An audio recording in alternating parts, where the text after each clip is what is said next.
आज हम आपके लिए लेकर आए हैं बैसाख मास की एक अत्यंत पवित्र और लोक प्रचलित कथा, चार चिड़ियों की कहानी। यह कथा हमें सिखाती है कि व्रत, पूजा और सच्ची श्रद्धा का जीवन में कितना महत्व है। इसलिए इस कथा को अंत तक अवश्य सुनें। बहुत समय पहले की बात है, विशाख मास चल रहा था। इस पवित्र महीने में स्त्रियां सुबह सुबह उठकर नदी या तालाब में स्नान करती और पीपल के पेड़ की पूजा करती थी। एक गांव के पास एक तालाब था। उसी तालाब के किनारे पीपल का एक विशाल पेड़ था। वहां रोज चार चिड़ियां आकर बैठती थी। ये चारों चिड़ियां पहले जन्म में चार बहनें थी। चारों चिड़ियों का स्वभाव अलग अलग था। पहली चिड़िया बहुत श्रद्धालु थी। वह रोज बैसाख मास में स्नान करती, पीपल की पूजा करती और पूरे मन से व्रत रखती थी। दूसरी चिड़िया कभी कभी व्रत करती थी, लेकिन मन से पूरी नहीं थी। तीसरी चिड़िया केवल दूसरों की बातों में हाँ हाँ करती थी, खुद कुछ नहीं करती थी। चौथी चिड़िया सबसे छोटी कहती, हमें ये सब करने की जरूरत नहीं, और कभी भी व्रत पूजा नहीं करती थी।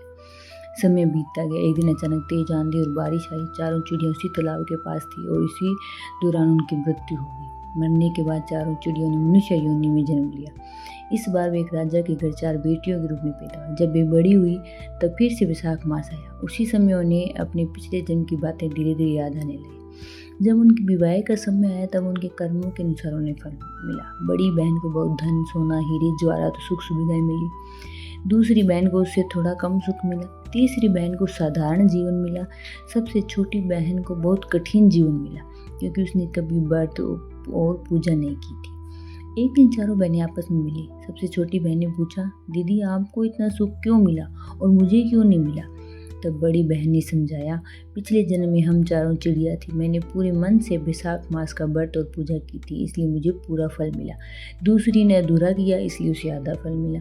तीसरी केवल हाँ हाँ करती थी, इसलिए उसे थोड़ा फल मिला। और तुमने कुछ भी नहीं किया, इसलिए तुम्हें कोई फल नहीं मिला। यह सुनकर छोटी बहन को अपनी गलती का एहसास हुआ। उसने निश्चय किया कि अब वह बैसाख मास का व्रत करेगी। अगले बैसाख मास में उसने पूरी श्रद्धा से स्नान किया, पीपल देवता की पूजा की और व्रत रखा। धीरे धीरे उसके जीवन में सुख, शांति और समृद्धि आने लगी। सच्चे मन से किया गया व्रत और पूजा हमेशा फल देता है। अधूरे मन से किया गया कार्य अधूरा फल देता है। केवल सुनने से नहीं, करने से ही फल मिलता है। धर्म और श्रद्धा से जीवन में सुख और समृद्धि आती है। प्रिय साथियों, यह थी बैसाख मास की चार चिड़ियों की पावन कथा।